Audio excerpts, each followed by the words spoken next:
أعوذ بالله من الشيطان الرجيم بسم الله الرحمن الرحيم الحمد لله رب العالمين بارئ الخلائق أجمعين والصلاة والسلام على أشرف الأنبياء والمرسلين سيدنا ونبينا وحبيب قلوبنا وطبيب نفوسنا وشفيع ذنوبنا أبي القاسم محمد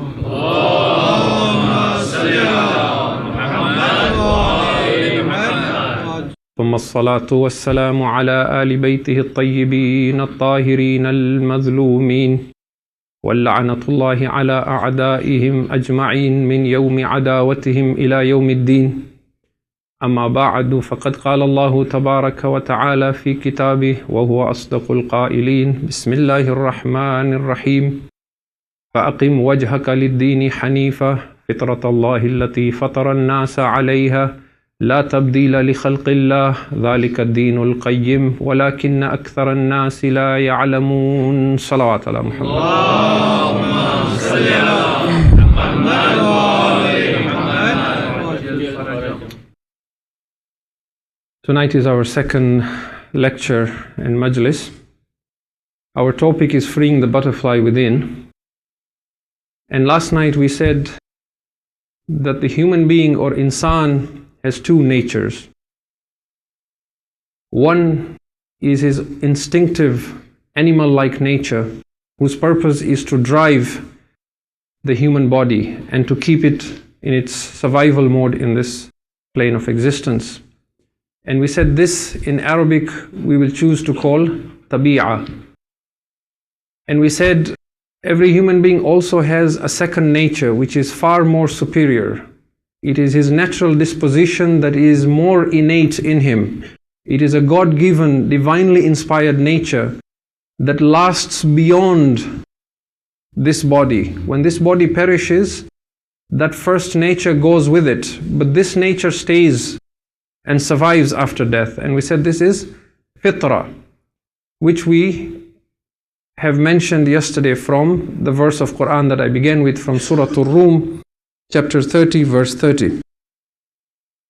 We also said that one of the main cause of the challenges we face with our spirituality as Muslims is this confusion between these two natures, when we do not make a distinction between them and we see them as one. And time and again we talk of human nature, or it is natural for humans to do this. We don't distinguish between these two. And if we can learn to distinguish between these two, then suddenly the path towards Allah becomes clear. Our spiritual journey takes meaning. Why? Because once we understand that I have a tabi'ah and I have a fitra, and tabi'ah is only for the body, but my real self, which is my soul, is driven by fitra, then my focus changes. I'm now more concerned about awakening my fitra as opposed to giving in to my tabi'ah.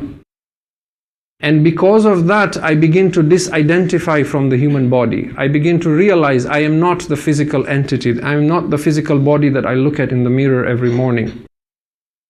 When I disidentify from the body, then excessive obsession with materialism begins to sound absurd. I no longer find any meaning in giving so much importance to the material world, my body as well as the material world. When we die, a lot of things change. We have talked in the past of the human ego and how the mind creates a false identity of the self. We struggle in this world to shatter this ego, but if we don't, when we die, it still shatters because it is associated with the brain, and the brain does not survive after death. Similarly for tabi'ah, tabi'ah does not last. So when we give excessive importance to the body and to the material world, then when we wake up in the next world with our souls, without this body, we wake up to something that is very startling and shocking. We come to realize that we had our priorities wrong. We begin to see that when I came to this world, I was like a caterpillar. I was in a worm-like state. My purpose in this world was to evolve, for a spiritual metamorphosis to take place, so that I emerge into this beautiful creature, into this spiritual butterfly, so to speak. But because I was completely identified with the body, and because I forgot I had a soul, and that this soul is driven by its own divine nature called fitra, that was sleeping and potential that I did not unleash and awaken, therefore I have remained a butterfly, a worm or a caterpillar, and not become that butterfly I want. Perhaps this is one of the meanings that Amirul Mu'mineen Ali ibn Abi Talib salawatullahi wa salamu alayhi,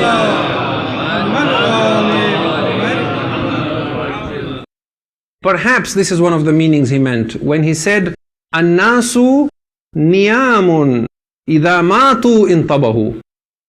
The people of this world are asleep. When they die, they wake up. In other words, he is saying we are in a slumber. Most of the human beings you will encounter are asleep. You might find them alive. They appear to be alive, but they have stopped questioning what life is all about. They get up in the morning, they go through the cycle of life, their day ends, the next day is the same, the third day is the same, days become weeks, weeks become months, months become years, they grow old, they die. Then they wake up. Our challenge here is to wake up before death, which is another hadith as well from Rasulullah sallallahu alayhi wa alihi wa sallam, in which he says, Mutu qablan tamutu. Die before you die. The second die is not in your hands. The first die is in your hands. That is why he tells you to do so. Die before you die. Meaning die to your egoic self and wake up. Become born again. Let your qiyamah happen while you are in this physical world. In another hadith from the Messenger of Allah, peace be on him and his family, he said, if you wish to see a dead man walking on this earth, a man whose resurrection has happened already, then look at Ali ibn Abi Talib. Salawatullahi wa salamu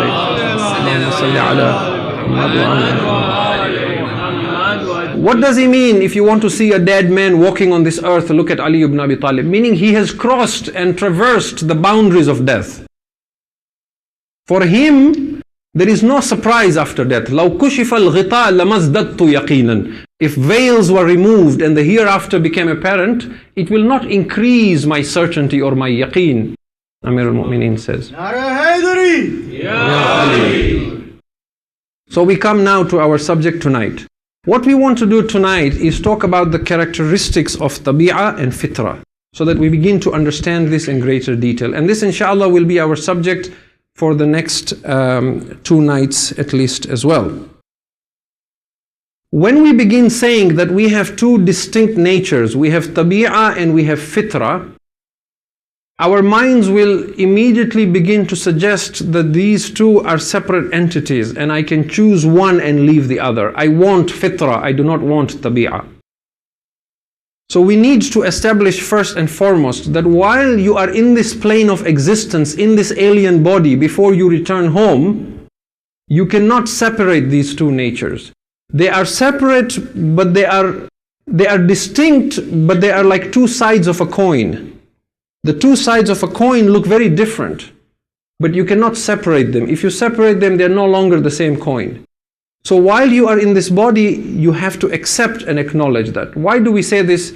Because if you look at the history of human beings as they strove to find spirituality and enlightenment, because they did not distinguish between tabi'ah and fitra, and they simply talked of human nature, they tried to transcend human nature by plucking out tabi'ah from themselves, by saying, I do not want to have the desire for food. I do not want any sexual desire in my body. This has been the approach of some mystics in the past. And what we want to say is that this is impossible, because while you have a body, the body will demand its needs no matter what. If you deny it its demands, it will become perverse, it will change, it will skew, but it will still demand. The body is driven by tabi'ah, and tabi'ah, we said yesterday, has 3 motives. It wants to seek pleasure, it wants to flee from pain, and it wants to survive. And in order to survive, it must be selfish. Now let me give you some examples so we understand this clearly. What were the attempts in human history to remove and pluck this tabi'ah? Many of you here come from India, and I'm sure you have heard of such stories. In India, there are Hindu mystics or sages, some of whom are called yogis, for example. What they try and do is they try and torment their body in order to free it from physical desire. For example, they might dig a hole and bury themselves up to their neck and stay like that for days on end. What are they trying to do? A couple of weeks back, I was researching something on Sri Lanka. I think I was searching about Shias in Sri Lanka, what is their history and how they came to be there and so on. I came across some documentation and some video. You may know that in Sri Lanka for a long time they had a war between two factions. They had the Sinhalese and they had the Tamil Tigers, and they fought for a long time, and there was a brutal war in which many people died, lots of crimes, and there is still a trial of crimes against humanity. Now, there are some individuals who are from these Tamil Tigers who have now repented for the crimes they committed against humanity. In order to express their remorse and their repentance, what they do is every year they take a truck with a crane at the back, and from the crane there are iron hooks that hang.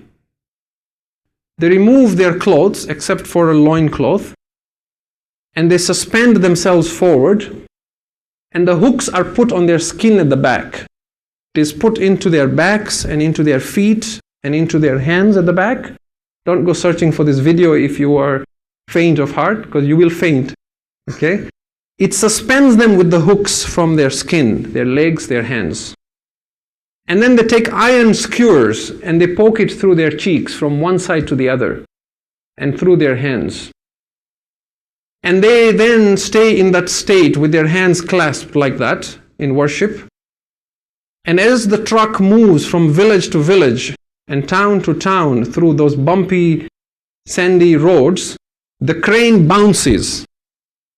And they are hooked with those iron hooks. So it throws them down and then it pulls them up. And it throws them down and it pulls it up.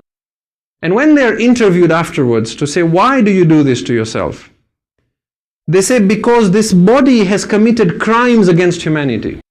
It has killed innocent children.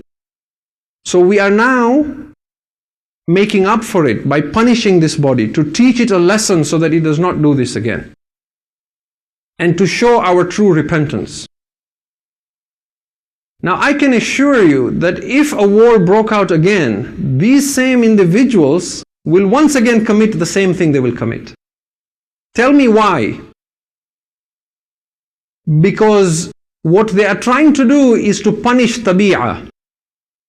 Tabi'ah cannot comprehend things like justice, things like fairness, things like equity. This is for fitrah to understand, not for tabi'ah.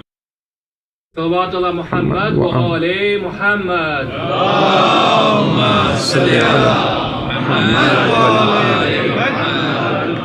And it is not just in this faith. Look at the history of monasticism amongst the Catholics, for example. In Catholicism, way back, maybe centuries ago, 19th century somewhere, some of the pious Catholics, priests, decided that the cause of our constantly committing sins and constantly succumbing to temptation is our sexual desire. We need to fight this. So in order to do this, we will abandon society, we will go into the desert, we will build a monastery, and we will say that marriage is a necessary evil. You should get married only if you just absolutely have to. But if God has inspired you with spirituality, and if you have the capacity to strive for higher ranks, and you wish to become like the angels, then you should not get married. And therefore celibacy became an integral part of being a monk. Several decades down, what is the result of that today? You keep hearing of stories of young boys being abused, young girls being abused in these monasteries. Why? Because again, it is an attempt to deny the body its need. It is unnatural to fight tabi'ah in this manner, because the body will demand what it wants. We sometimes have to adapt to different circumstances because of the society we live in, but the body will not stop for us. For example, in the past, our children got married at a younger age. Perhaps they got married when they were late teens, early 20s. Now, because mashallah, there is opportunities for education, they do their undergraduate, they do their graduate, they do their PhD, they study. So we wait as if the body will wait. We say, let them get their PhD, let them get a good job, let them start earning 6 figures, let them establish themselves, and then they will get married. So we wait for our sons until they are in their 30s to get married. Trust me, their bodies is not waiting.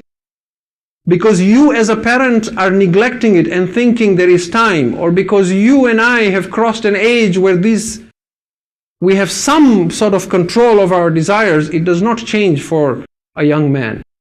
He is going to Google on the internet and he is going to get into trouble because his body will still demand its needs. It is driven by tabi'ah unless you have a unique child on your hands who has realized the importance of fitrah. So what we are trying to say here is that tabi'ah cannot be plucked from us. It cannot be taken out. It cannot be thrown out. You cannot say, because I want to become more pious, I'm going to starve my body and stop eating. Try it if you want. See how long it lasts. Nothing will give you as great an illusion as the first few hours of a diet. And then you begin to realize. Now, there is a difference between a person who might eat less or fast excessively because of his love for Allah subhanahu wa ta'ala. There are incidents like this amongst the Anbiya, amongst the Aimma, amongst the Mu'mineen and the Ulama as well. That when they attain a certain rank of spirituality, because they completely disidentify from the physical body, and it is of much less importance to them, and there is a loss of interest in that, and they gain a certain amount of energy from spiritual sources, they don't have that sort of an appetite for food. This you and I can understand in a simple example, like when a young man falls in love with a girl.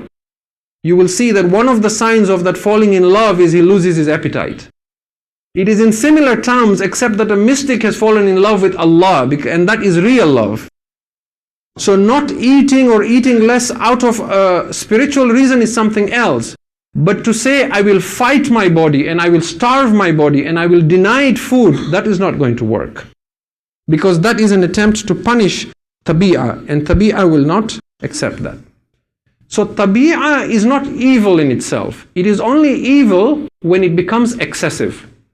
And we will talk inshallah of the relationship between fitrah and tabi'ah and how fitrah can harness and rein in tabi'ah. If it is controlled and reined in, it is a good thing. It is not evil. And this is where Islam shows its beauty. How Islam is a moderate religion. Islam will not accept monasticism. Islam, on the other hand, will not accept excessive materialism. It will take a middle path. It will never ask you to do something that is unnatural to your physical body. We have also talked in the past about, now here's the thing with tabi'ah.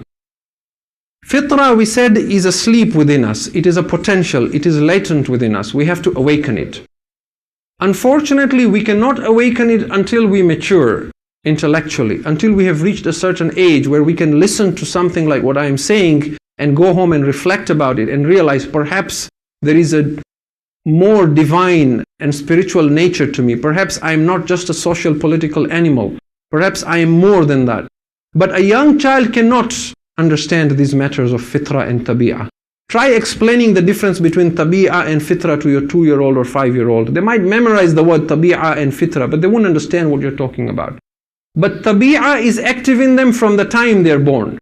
From the time a child is born, you will find that they seek pleasure, they flee from pain, and they fight for survival. In fact, it is more active in them than it is in us. Because we sometimes will choose to be selfless over being selfish. But survival mode requires us to be selfish. You will find the most selfish of creatures are children, isn't it? When a child wants to feed, it doesn't care you've had a long day and you're asleep. It doesn't care it's 2 o'clock in the morning. You wake up and feed me. Right?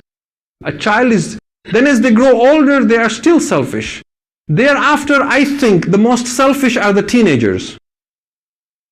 Because teenagers will demand also their needs without thinking I have to give back. I have to have my allowance. I have to have my pocket money. When I want to go somewhere, you have to take me and drop me there. But I don't have to do something until you ask me, please take out the garbage, please help with this, please. That sense of responsibility is not there. But when we grow and we get married and we change from being I to being we and then us and then we have children and then there's not even us or we, there's just them, we learn to become selfless. So a child is driven by tabi'ah even more than an adult. They can't understand matters of fitrah until they are much older. They can only understand matters of tabi'ah. In the past, we have talked about the ego when we talked about the end of negative suffering. We said the same thing. We said that the ego is a product of the mind. The mind-made false sense of self that says, I am the thinker in the mind. That is the ego. This ego is created from infancy, when the child senses a certain conflict with his world and the world outside, and it creates a separate sense of I-ness. Now, you cannot teach your child not to have an ego. It has to develop. But that does not mean it is evil. What we shall see in the coming nights is not only is tabi'ah and the ego not evil, but it is in fact important and necessary for one who wishes to attain enlightenment. To put it differently, one does not become enlightened by being egoless. One becomes enlightened by shattering the ego. Now, if the ego is not there, then what will shatter?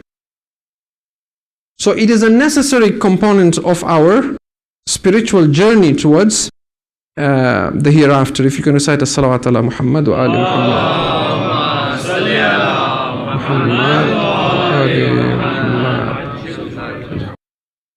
So we have said that tabi'ah is selfish and fearful in its nature. Fitrah is selfless and courageous. When we find we lack the courage to say the right thing, when we lack the courage to do the right thing, when we are faced with a situation at work where we have to avoid doing something that is haram, but we don't have the courage to speak up, whether it is shaking hands with a non-mahram, whether it is sitting at a table with our colleagues who are drinking alcohol, and we find it is against my faith, but I cannot speak up. This lack of courage is because of a lack of that fitrah being awakened.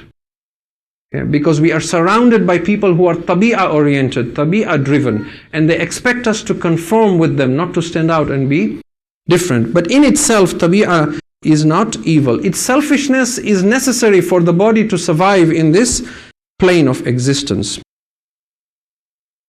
Tabi'ah does not know halal and haram. Tabi'ah only knows I want pleasure and I want to flee from pain. And tabi'ah should not know halal and haram because it is not of its concern. It is not one of its functions why it should be like that. Its function is only to seek pleasure, flee from pain and survive. To give you an example of this, it is not the function of the eyes to see. The eyes is not sensitive to light. The ears are not sensitive to light. The eyes are not sensitive to sound. If I look at the sun, it will hurt my eyes. If I keep looking at it, it might even blind me. But if I close my eyes and I just keep my ear to the sun, at best I'll get a tan on one ear. Right? But it's not going to harm me. Because it has nothing to do with light. It has only to do with sound. Tabi'ah has nothing to do with concepts like freedom and justice and equity and standing for the truth and fighting oppression. These are, or akhlaq, or nobility, or seeking something like courage. It has nothing to do with tabi'ah. That is a characteristic of fitrah. When we begin to awaken our fitrah, we begin to give importance to these values. But it is important that we don't try and think of human nature as human nature seeks justice. When you say human nature wants justice, wants freedom, what part of human nature wants this?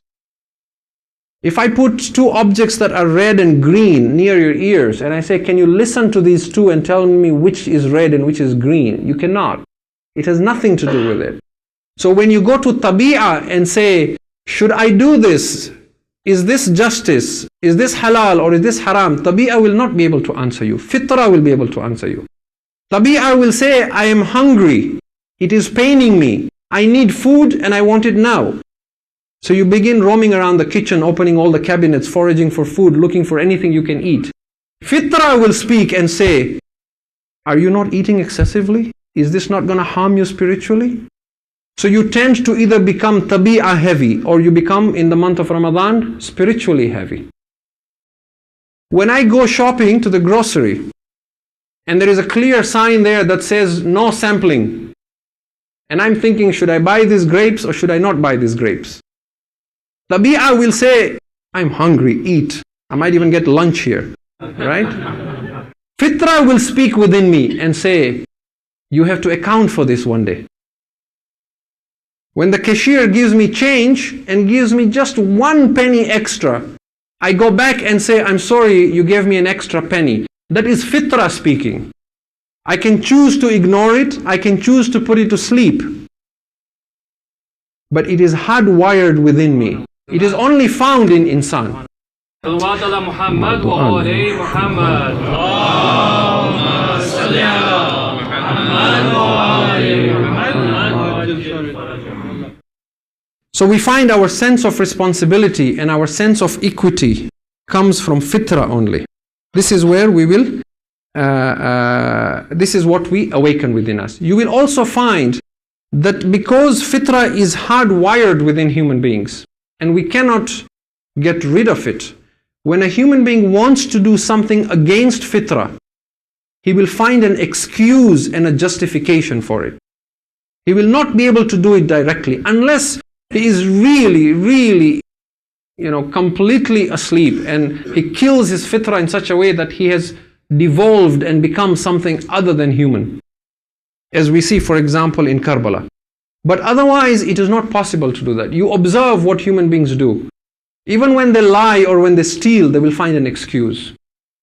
Someone will steal, for example, from the employer or from the government. They will give a reason for it. They will say, these are thieves. I pay so much taxes. I do this. Right? It is my right. They will defend it. They will never say, yes, it is right to do this. They will say, I am doing this because this. They will find a reason to justify their action. Why? Because fitra will not allow them otherwise. Now, by now we might be thinking that from what we have said so far, that tabi'ah and fitra are two opposing forces, not just opposing forces, but equal forces. And here is where we want to introduce the relationship between tabi'ah and fitra. They are not actually equal forces. Why? Because tabi'ah is only temporary for the time that the body lives in this plane of existence. It disappears with the body. It does not have the maturity and the intelligence and the depth and the connection to Allah subhanahu wa ta'ala like fitra does.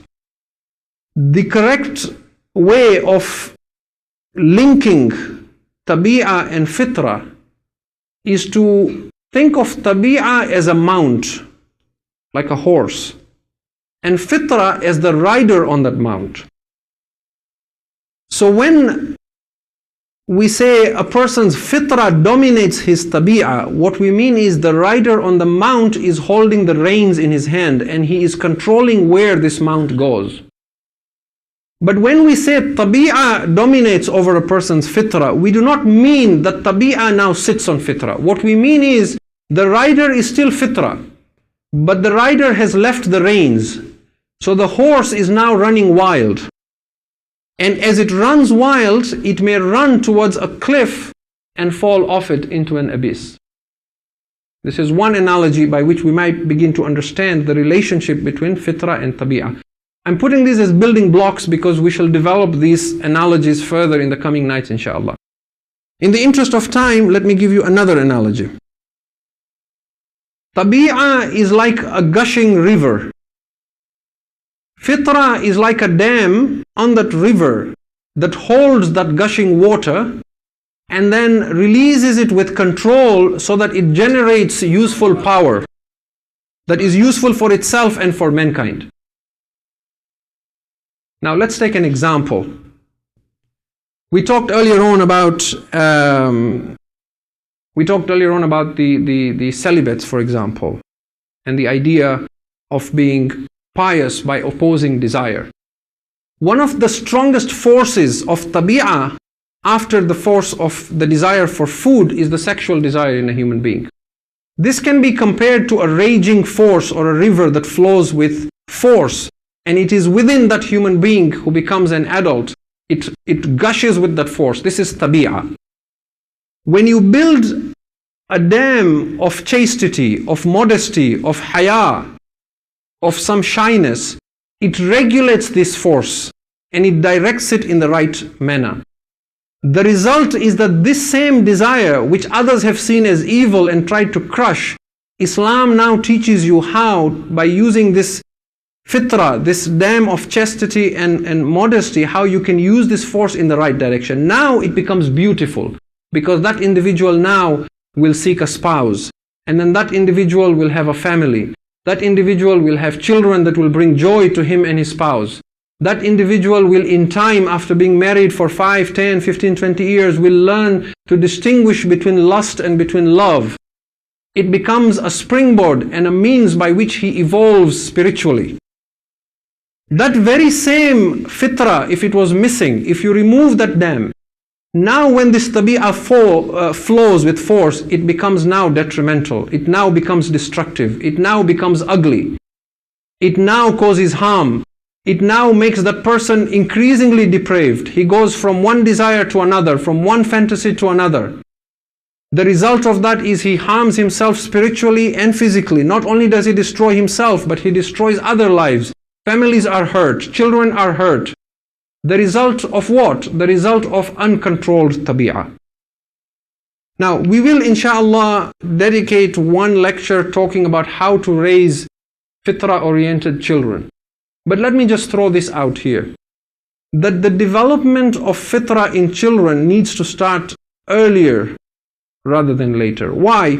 Let us continue with this analogy of the river and the dam that we build. Most of you here have been to Niagara Falls. You have seen at Niagara Falls there is a river that gushes with force. And then that water falls down, that we all go and see. Subhanallah, an amazing sight. You can stand for hours and just look at that. And then once it falls, you notice the water doesn't have as much force down there. It flows, it goes winding through various cliffs. Where does it end up? It ends up in Lake Ontario. It opens up into a vast body of water, which is true for many rivers as well that flow with force. They end up opening up into a sea or an ocean. Where is the dam? It is way up on the river, where the water gushes with force. In other words, you stop and you catch that early. You don't let it go at the end. What if you decided that instead of building that dam at the river up there, we're going to build it in Lake Ontario? It is not going to have any effect because there is no force that is flowing there. Secondly, because now it has opened up to a large body of water. Can you imagine the size of that wall and that dam that you will have to build? In other words, it becomes a lot more difficult to accomplish such a task when you let it go so far. It is the same thing with our children. When they are young and when tabi'ah rages in them with force, that is where you put the wall of fitra, so that it regulates and controls that tabi'ah and directs it so that it is useful for themselves and for society. If we leave it, once it has lost its force, it is then very difficult to build that wall of fitra much later, when they are much older. Salawat ala Muhammad wa ali Muhammad.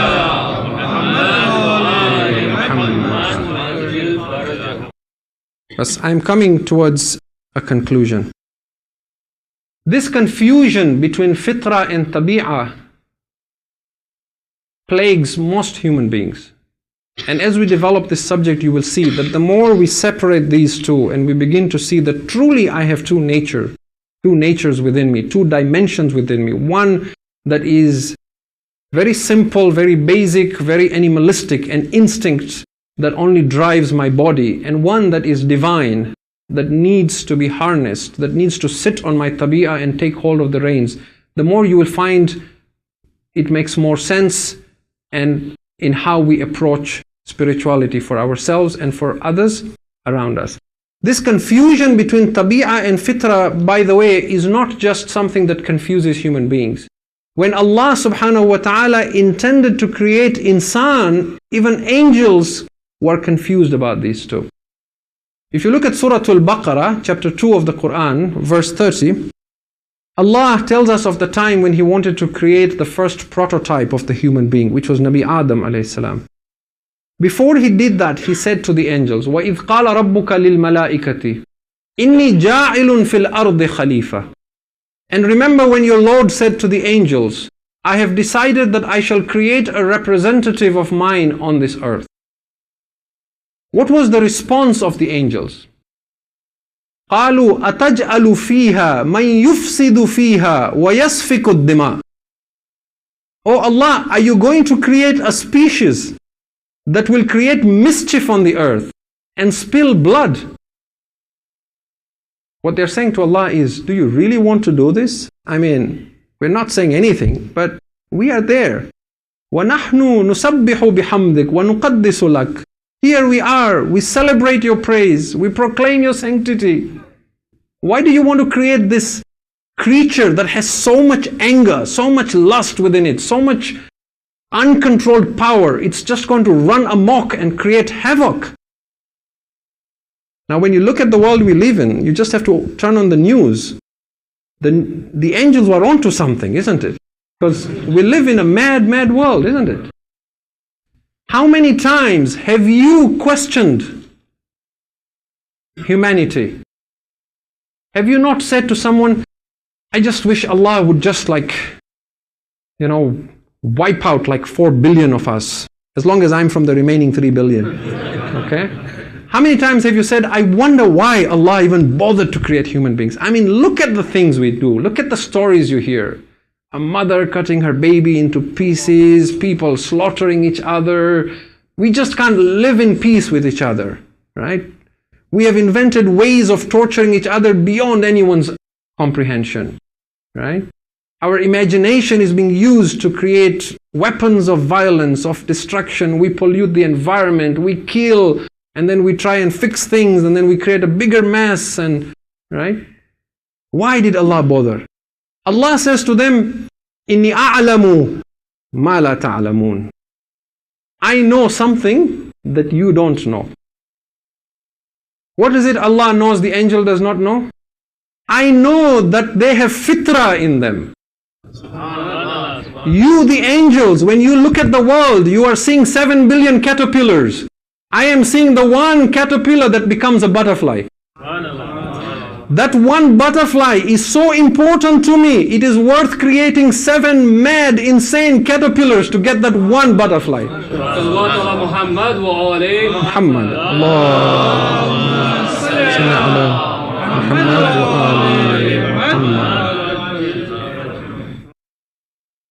Allah knows the capacity, the potential of this human being.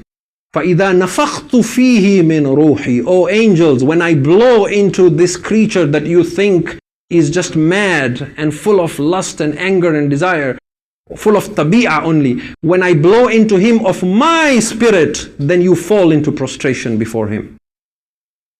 That spirit that I blow into him will have my attributes.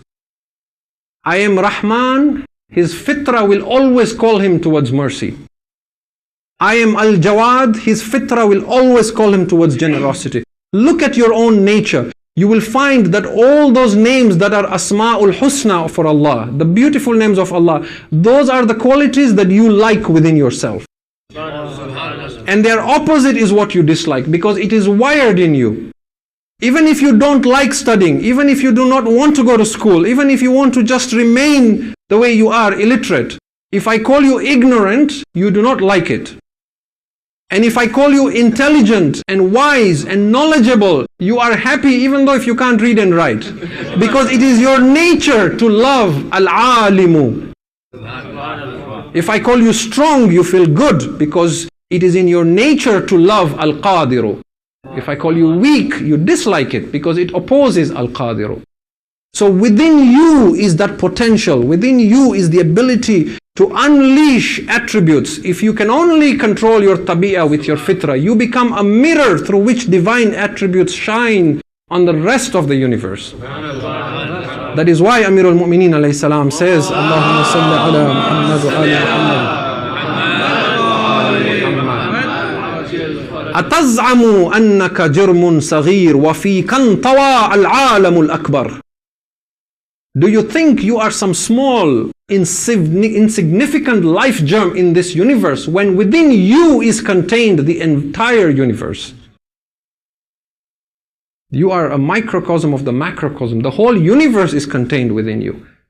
You are so weak compared to other creatures. Look at the animals around you. They are bigger, they are stronger, they are faster. They can devour you in seconds. But look at your ability to understand. You can explore the outer limits of the space. You can go to the bottoms of the ocean. You can do amazing surgeries. You can rescue these other massive creatures. They have remained the same for centuries. Look at how you have changed. Your potential. I just want to say this in conclusion for tonight, inshallah, and then we stop here. That if we take up this challenge, and inshallah before we die, if we evolve from this butterfly, worm state, from this tabi'ah oriented individual to this, from this caterpillar state to this butterfly state to this fitra oriented individuals, then the change is so radical, even though outwardly we may appear to be the same, but the change is so radical that it would be like looking at two different species and not believing that these two species were once one and the same. Which is why we are giving that example of the caterpillar and the butterfly. So we stop here inshallah for tonight and we continue tomorrow night again discussing characteristics of tabi'ah and fitra inshallah. One loud salawat ala Muhammad.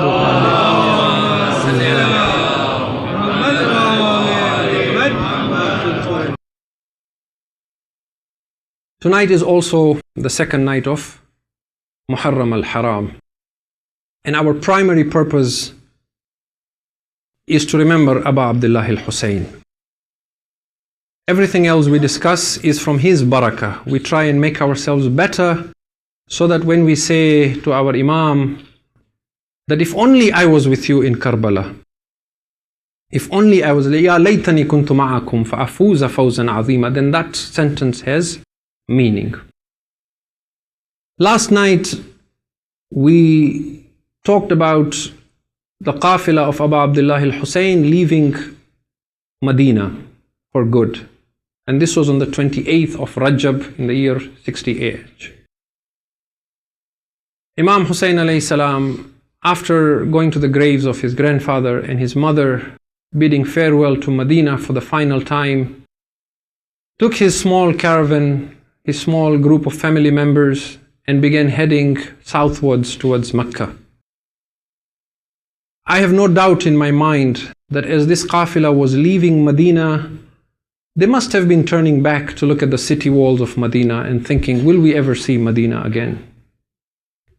Not only the men, but the women must have been thinking that as well. I'm certain that Zainab alayhi salam and Kulthum as well must have been doing salam to their grandfather and saying, and to the city of their grandfather, and saying, Ya Madina tu jaddina, how we will miss you, O Medina. But I must tell you one thing, that when this qafila came back with Imam Sajjad alayhi salam, they were not as keen to come back to this Medina as they were when they were leaving. Some of the mu'arriqeen said that when they came back and Zainab saw the walls of Medina again, she fell from the camel. And Kulthum began reciting, Medina tu jaddina la taqbalina. O Medina of our grandfather, do not welcome us anymore. Kharajna minki bil ahlina jam'a, raja'na la rijalan wala banina. We went forth from you, O Medina, with all our family. We have come back. There are no men and no children left with us. This qafila came to Mecca. Imam Hussein alayhi salam stayed in Mecca for 4 months and 10 days. During this time, the word spread. The grandson of the Prophet is in Makkah. People came to Makkah, everyone who came in the month of Sha'ban, and in the month of Ramadan, and Shawwal, and Dhul Qa'd, and Dhul Hijjah, they all came to do salam to him. The word spread throughout Arabia that Hussein has refused to do bay'ah of Yazid. Hussein has said, Mithli la yubayi' mithlu Yazid. One who is like me will not pledge allegiance to one who is like Yazid. The people of Kufa began writing to Imam Hussein, Oh Hussein, come to us, we will support you. We have 100,000 swords waiting to support you. Hussein knows the history of the people of Kufa, how they betrayed his father, how they betrayed his brother Hassan. But as an Imam, he cannot refuse that call for guidance. So he sends his ambassador, he sends his cousin Muslim bin Aqil to go towards Kufa. In time, the Mawsam of Hajj comes to Makkah. People prepare for Hajj. Aba Abdullah al-Hussein puts on the ihram for Hajj. He does the Umrah for Hajj. He finds out that Yazid has sent men to assassinate him while he is doing tawaf of the Kaaba. Now, to preserve the sanctity of the Kaaba, Gharib Hussein decides, I will not do Hajj. He removes his ihram and changes his niyyah from Hajj to Umrah. People say Hussein didn't know where he was going. Hussein walked into a trap. By Allah, he did not walk into a trap. When he was leaving Mecca, he wrote a letter to his brother Muhammad al-Hanafiya, who was in Medina. He said to his brother, Oh my brother Muhammad al-Hanafiya, I am going forth. Inni la akhruju ashran wala batran wala mufsidan wala zaliman. Wa innama kharajtu li talab al-islahi fi ummati jaddi. Uridu an amuru bil ma'ruf wa anha anil munkar. Wa asiru siratu jaddi wa abi Ali ibn Abi Talib. Oh my brother Muhammad al-Hanafiya, I am going forth now on a mission. I do not wish to spread mischief nor to create injustice. I am going forth to reform this ummah of my grandfather. I wish to enjoin good and forbid evil. And I wish to tread the same path that my grandfather and my father Ali followed. So he makes it very clear. This is one thing. The other thing is, Imam Hussein alayhi salam could have left before the day he left, but he waited until the 8th of Dhul Hijjah, which is called Yawm al-Tarawiyah. Why did Hussein wait for Yawm al-Tarawiyah? Because on the 8th of Dhul Hijjah, every individual who wishes to go for Hajj has to be in Mecca. You cannot be anywhere except in Mecca on the 8th of Dhul Hijjah. Why? Because on the 9th you have to go to Arafah. So Hussein wants to make sure that no one should stand before Allah on the day of judgment and said, if we knew the son of Zahra was so madloom that he has to leave Mecca, we would have gone with him. The Hujjaj went in one direction, the small qafilah of Hussein went in another direction. So that everybody knew that the grandson of the Prophet was being pursued and had to leave. Hussein went towards Kufa. On the way towards Kufa, he received news that his cousin Muslim ibn Aqil has been killed. Perhaps Hussein heard the salam of Muslim when Muslim was being beheaded and being thrown from Darul Imara, and he turned towards Mecca and said, Assalamu alayka ya Aba Abdullah. Hussein may have heard the salam of Muslim and said, Wa alayka salam ya Muslim. When Imam Hussein got the news that his cousin Muslim has been killed, he went into the tent. He said to his sister Zainab, bring me the youngest daughter of Muslim to me. Muslim had a young daughter who was perhaps 6 or 8 years old. Some say her name was Ruqayya, some say her name was Hamida. Hussein took the little girl of Muslim. He made the girl sit beside her. He asked for some earrings. He put earrings with a lot of love on the little girl. Then he began patting the head of the child. He said, my dear girl, from today I am your father. Aliyun al-Akbar is your brother. The girl was clever. She was from the Ahlul Bayt. She turned to her uncle and said, Ya Amma, have I become yatim? Why are you treating me the way orphans are treated? I would say, oh Hussein, be careful, Sakina should not see what you are doing. Sakina might assume this is what people do with Aitam. For Sakina will be the slaps of Shimar on the day of Ashura. Sakina will not have anyone to pat her on the head. Ajrukum ala Allah. Aba Abdullah al-Hussein. Hussein went towards Kufa. He was met with the army of Hur. He wasn't allowed to enter Kufa. He continued with his qafila northwards towards staying on the coast of Furat. When this qafila continued northwards towards Furat, there came a time when the horse of Imam Hussein would not move forward. Aba Abdullah got off from his horse. He said, bring me another horse. He got on another horse. That horse would not move forward. Madlum of Karbala got on another horse. That horse would not move forward. When Hussein saw something was not right with this, it cannot be these horses, there must be something with this land. He said, who are the people in this vicinity? They were told the Banu Asad live in this vicinity. He said, bring the Banu Asad to me. He began asking the Banu Asad, tell me, O Banu Asad, what do you call this land?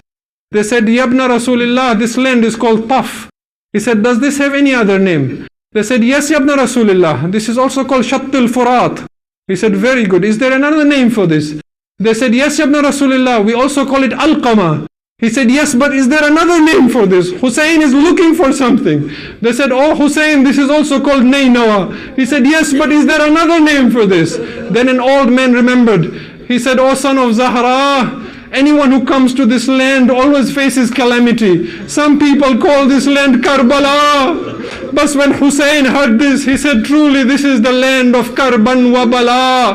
This is the land of sorrow and afflictions. He began saying to Abbas, Inzilu ya Abbas. Oh Abbas, this is our final resting place. Oh Abbas, let us pitch the tents here. Ha huna yusfaku dima'una. This is where our blood will be spilled. Ha huna wallah yuqtalu rijaluna. This by Allah is where our men will be killed. Then he said, Ha huna yudbahu atfaluna. This is where our children will be slaughtered.